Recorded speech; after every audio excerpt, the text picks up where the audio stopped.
Section 1. You will hear a student talking to the study abroad coordinator at her university. First, you have some time to look at questions 1 to 4.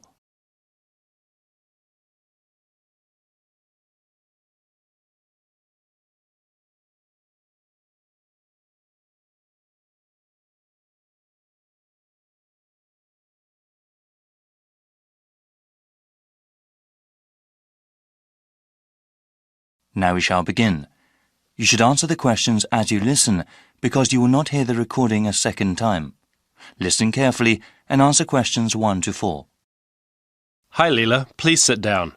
So you were interested in studying abroad next year, right? Yes, that's right. I've always wanted to live and study in South America. Okay, well, I have to go over a few things with you first, Leela.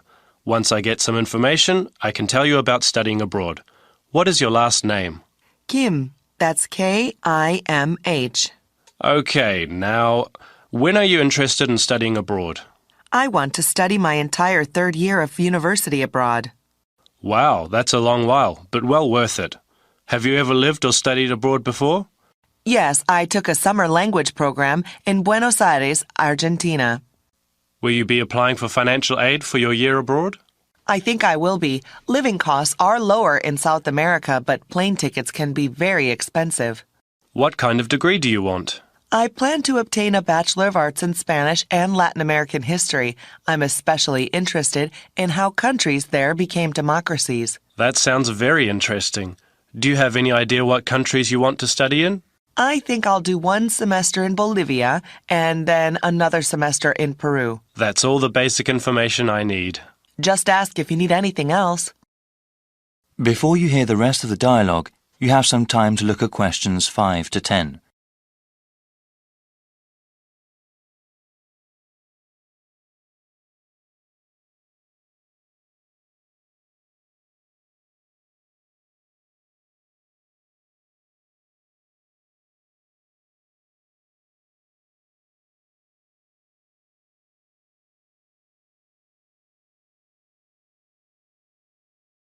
Now listen and answer questions 5 to 10.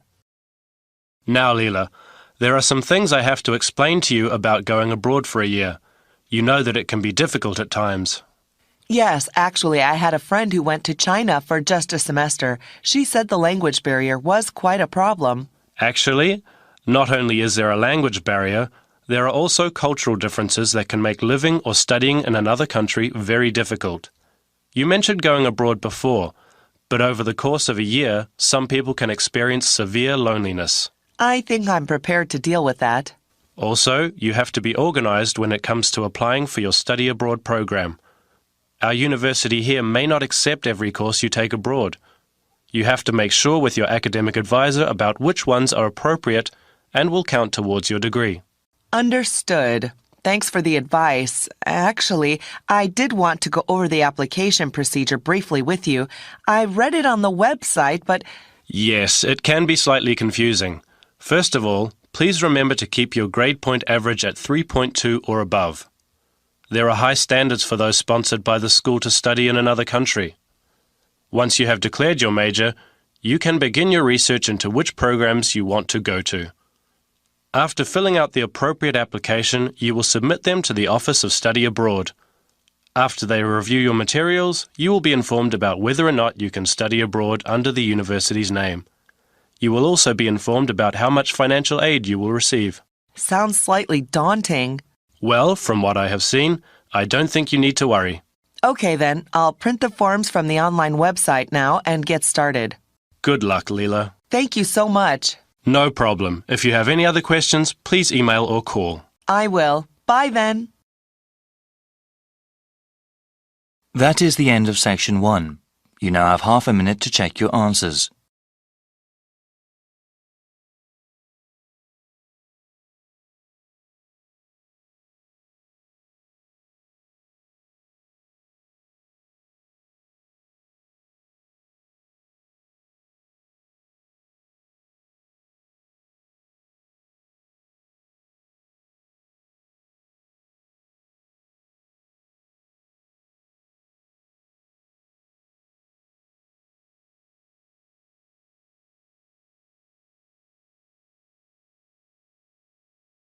Now turn to Section 2.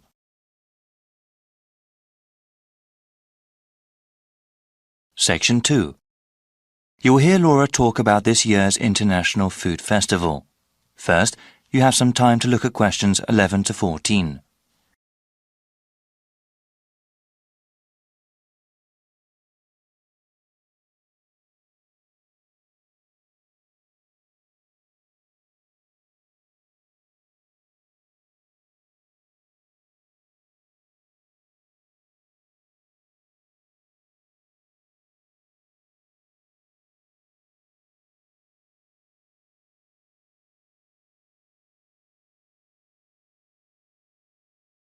Now listen to the first part of the talk and answer questions 11 to 14. Good morning, everyone. Today we have a special guest speaker. Laura Lanthor is director of the International Food Festival this year. Laura, can you tell us about what to expect at the festival? Of course, Vincent. This spring, people in the city can go to the 7th Annual International Food Festival. This is a special event for the whole family. I do have to tell you, though, we are holding it at a different date than before. Easter is exceptionally early this year, and if the festival were held as usual, it would have fallen on the same weekend. This year, the festival will be held on the first week of April, before Easter. The festival will be held at the Walker Field grounds and will be divided into 4 main areas. There will be a Western food area with authentic representations of European cuisine. There will also be an East Asian section with chefs and products from Japan, Korea, and China. A South Asian section will have food from India, Vietnam, Thailand, and Indonesia. For the first time this year, we will also have a Latin American section where people can try things from Mexico, various Caribbean countries, and South America. There will also be special booths where people can learn about all these cuisines. This year, we are expanding the cooking workshop and demonstration portion of the festival. Attendees last year really seemed to like learning about food and having a hands-on experience. Before you hear the rest of the talk, you have some time to look at questions 15 to 20.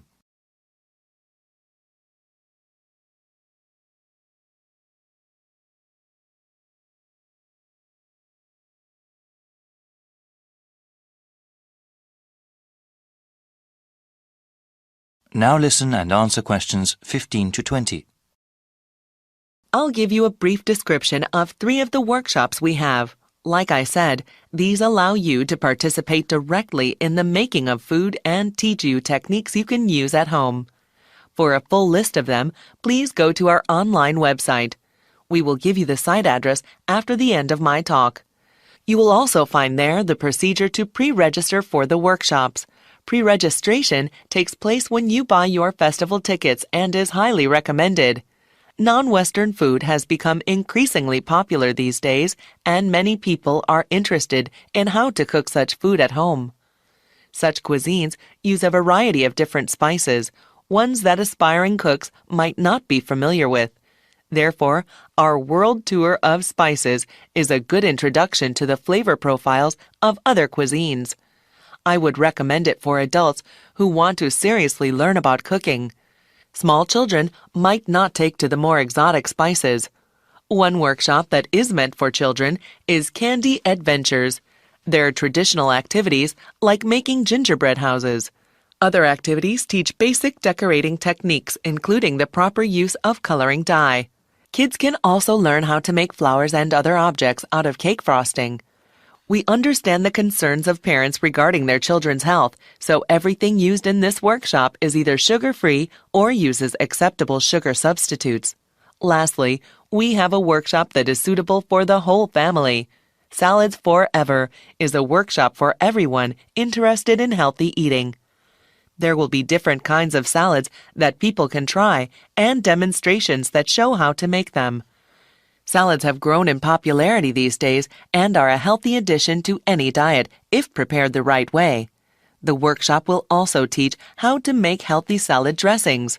I'm afraid that's all I have today. Please visit the festival website for more details.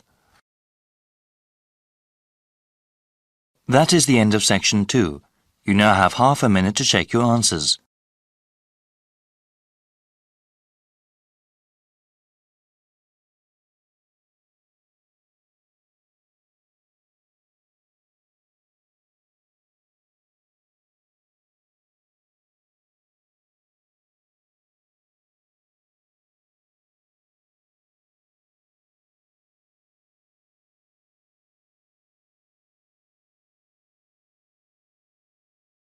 Now turn to Section 3.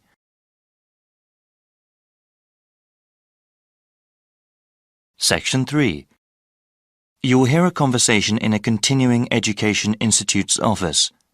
First, you have some time to look at questions 21 to 25.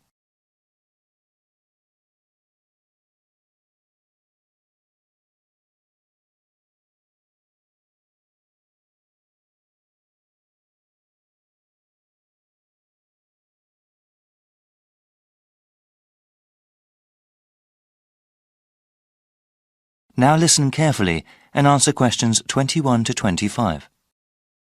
Welcome. My name is Jeremy Holtz. Hello, Jeremy. I was told to come to this office and ask about your continuing education program. I'm interested in taking classes and want to know more about the program. Certainly. We have several different programs depending on your education goals and on what you are doing now.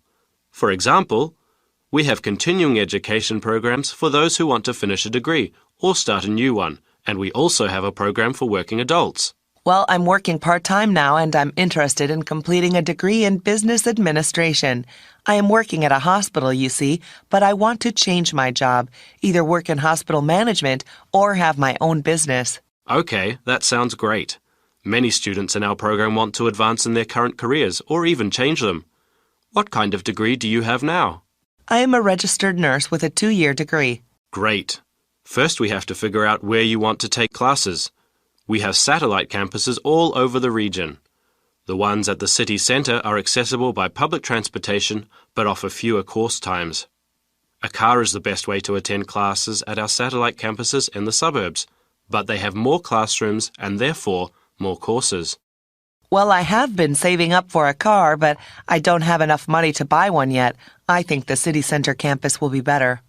Okay, now we have to decide which program you want to register for. We have night courses, where the classes generally run from 7 p.m. to 10 p.m. Classes during these hours are usually once a week. There are also courses during the day that might work for you, depending on your work schedule. Well, like I said, I'm working part-time and unfortunately I work during the evenings. You see, I'm living at my parents' house right now. My father is quite ill, actually, and since my mother works normal hours, I take care of him during the day and my mom takes care of him in the evening when I work. The city center campus doesn't offer classes during the weekends? No, the suburban one does, but unfortunately, there are no classes during that time at the city center campus. You know, maybe the online courses will be better for you. Do you have access to the internet? Yes, I have a computer at home. That might be the best way for you then. It's still a new program. We're still working out the bugs, but it will allow you to work part-time, take care of your father, and take classes. The completion of your degree will probably take longer, however. Before you hear the rest of the conversation, you have some time to look at questions 26 to 30.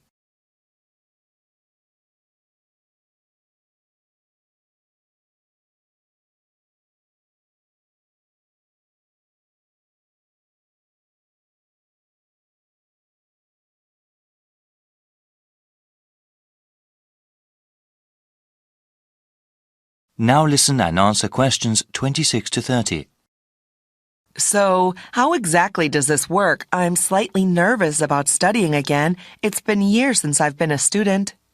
Yes, it can be a bit daunting at times. Continuing your education and improving yourself are well worth the effort. Actually, before you start taking online classes, there are several refresher courses that you are required to take. What kind of courses are those? These are especially made for the returning adult student. We understand that education is just one of a number of priorities for those that take classes with us. The refresher courses teach you how to manage time and juggle between different areas in your life.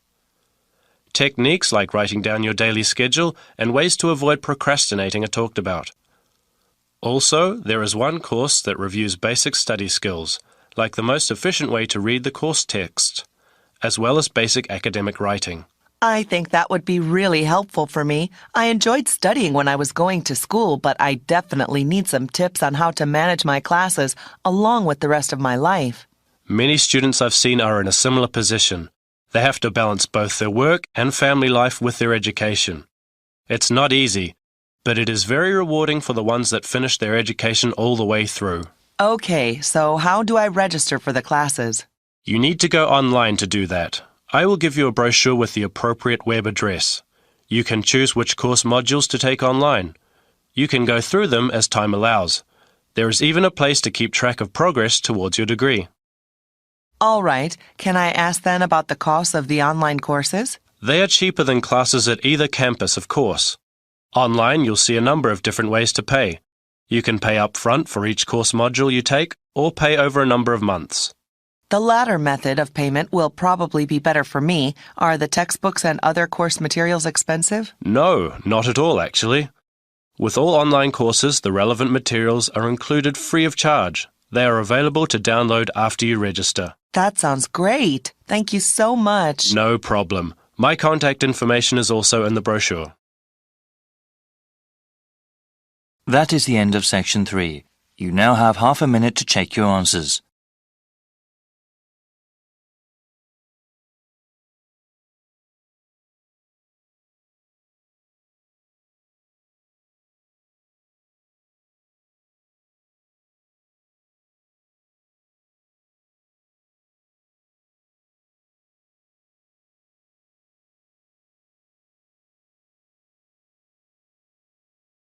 And to section 4.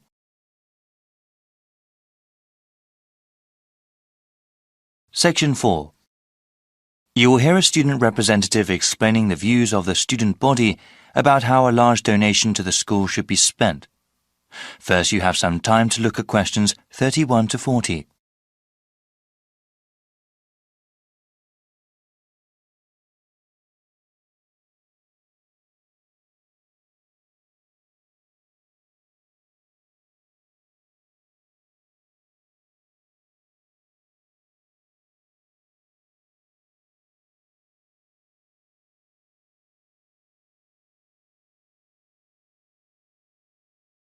Now listen carefully and answer questions 31 to 40. Thank you, Mr. Chairman, for asking the student body about the recent large donation to our school and what it should be spent on. Also, thank you to the rest of the Board of Trustees for letting us have some say over how to improve our university. We know that sometimes students and administration have different priorities regarding the development of the school, but we hope you sincerely consider some of the ideas that are proposed. When the estate of Paul A. Madrib announced that he had left over $50 million to the school, the whole community was quite ecstatic and very grateful for such a generous gift. Since the initial euphoria has passed, though, we have all realized that some tough decisions have to be made. The donation can help fund new projects for the school or improve existing facilities and programs. But there is not enough money to pay for every single idea. That is why the University Senate, through an online survey, asked the student body what ideas they thought were best. The first part of this survey consisted of an open question. Students could list any number of different ideas. The results were then compiled in order to do a second online survey. Ideas that were totally impossible, or those that were jokes, were taken out. All the ideas that consistently came up again and again were put to a vote. We found that the 4 things that came up the most were all pretty different. I will mention them briefly before going over the pros and cons of each of them. In the first part of the survey, we saw over and over again that students wanted to improve the residential dormitories, completely redo the campus dining system, remodel the athletics building, and finally increase funding for research projects and grants, especially for those in science. Obviously, there is not enough money from the donation to pay for all those ideas, so we have to prioritize.